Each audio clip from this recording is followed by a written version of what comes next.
ARK Survival Evolved, an early access title, just had an expansion released on Steam. Let's chat about it in the comments below, but first, my opinion. I'm Tarmack and this is Feature Creep.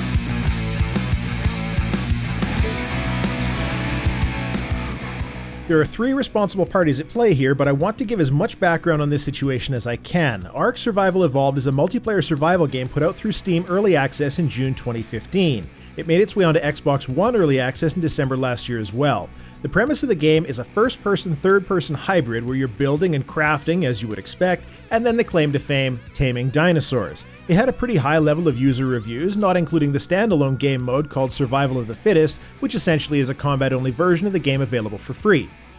So here's the problem. A few days ago, Studio Wildcard launched an expansion for ARK called Scorched Earth. It's $20 US on Steam and of course requires Survival Evolved as a base game to function. Survival Evolved is an early access title, but as DLC isn't ever marked as early access, that's an issue here. The primary concern at play is that a paid expansion has been released to a video game that still hasn't had an official launch yet.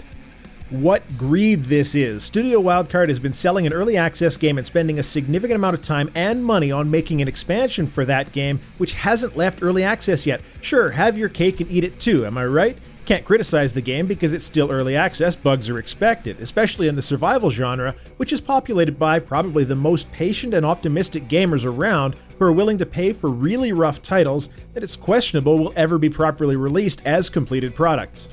And part of me is curious if that's what this represents. DayZ has been in early access since 2013, 2.5 years from a playable alpha that they're still not done yet. ARK is now taking that abuse of customer loyalty and patience by selling additional content while the game is still not released. I'm not okay with this in the slightest, but I think that we have three parties responsible on this one, so let's lay that out.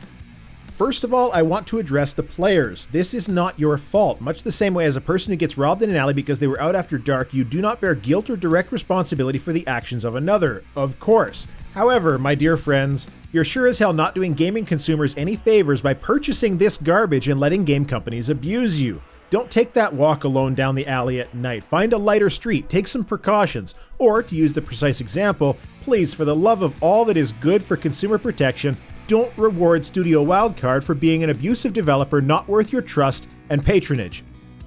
Do speak out against this kind of nonsense. Do try to refund where possible. In fact, I think it is fair to request Steam refunds on the original game regardless of playtime in this case. Yes, it is true that many of you have gotten your fun out of the game.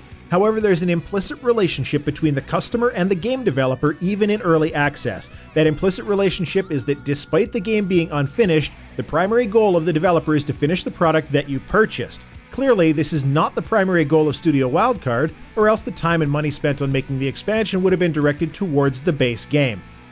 This is not one of those situations where you can merely claim that it's just a few artists working on minor DLC between sending the game out for certification and the release date when they don't have anything else to do. This expansion contains content such that it has been in development for months, if not longer.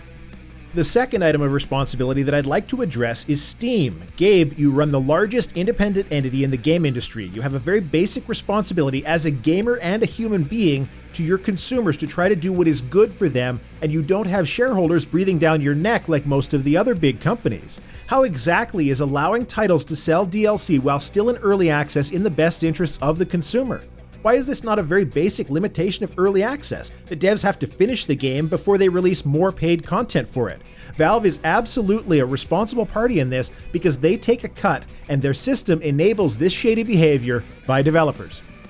At the very least, Valve needs to implement early access messaging on DLC for unfinished games, and that's a bare minimum based on their own rules and the intent behind, to use their own words, make sure this risk is communicated clearly to customers. But here's another item in the old early access rulebook that isn't being enforced and is very on point. Quote, don't launch an early access title if you can't afford to develop with very few or no sales.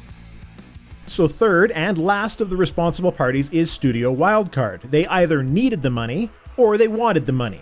If they needed the money, that's contrary to that early access rulebook bullet point that I quoted.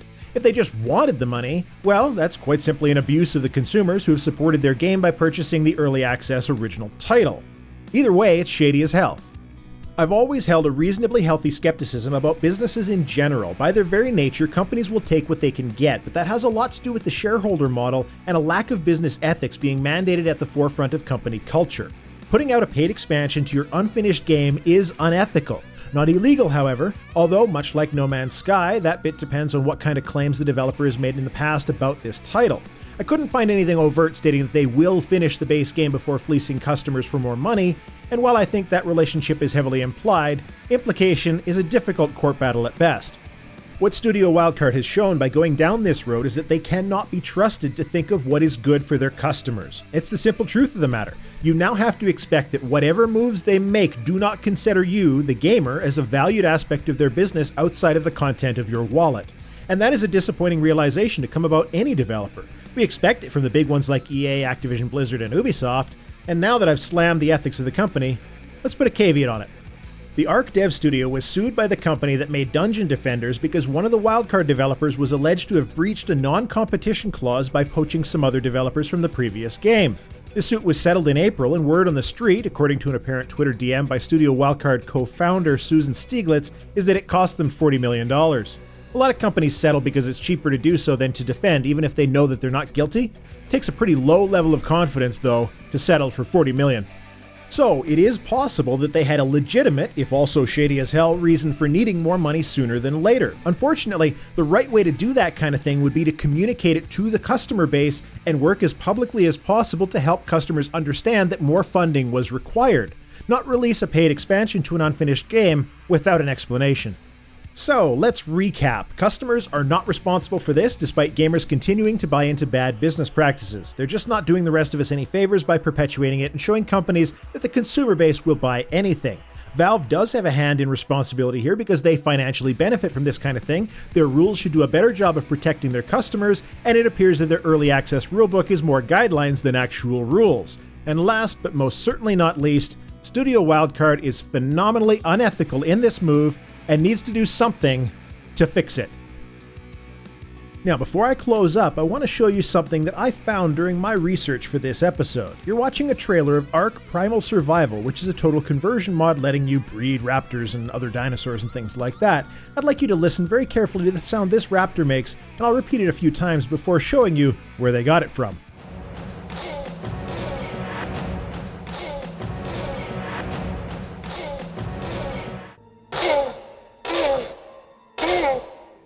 I would never claim that somebody stole something without facts to back it up because that would be slander.